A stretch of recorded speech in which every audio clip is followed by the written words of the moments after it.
Today, the world is watching Russia do exactly what we warned it would. The United States raising fears Friday that Moscow could be hiding behind the guise of misinformation to unleash chemical weapons in Ukraine. At a meeting of the United Nations Security Council at Russia's request, the American ambassador hit back at false claims the U.S. is developing chemical warfare in Ukraine. Russia is attempting to use the Security Council to legitimize disinformation and deceive people to justify President Putin's war of choice against the Ukrainian people. The Americans say Russia may be making the allegations as a pretext for its own use of biological or chemical weapons in Vladimir Putin's war.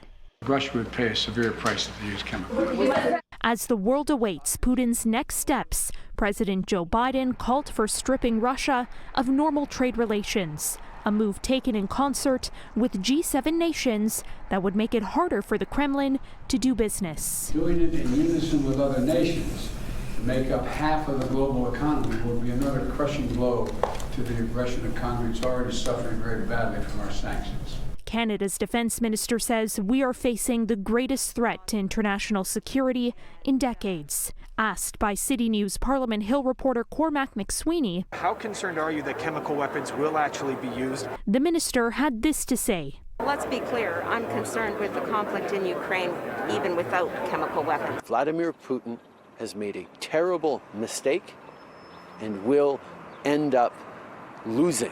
Justin Trudeau capped off a 4-country European tour Friday by adding more names to a growing Canadian sanctions list, including Roman Abramovich, the owner of the Chelsea Football Club, who has a stake in a company that operates a steel mill in Regina. The West's economic war against Putin has so far failed to stop his war in Ukraine, but the Prime Minister insists Putin will feel the pain. There is no win in this for him, however long it takes.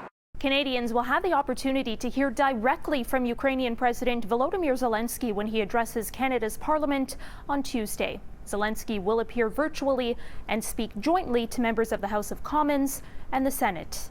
Caryn Ceolin, City News.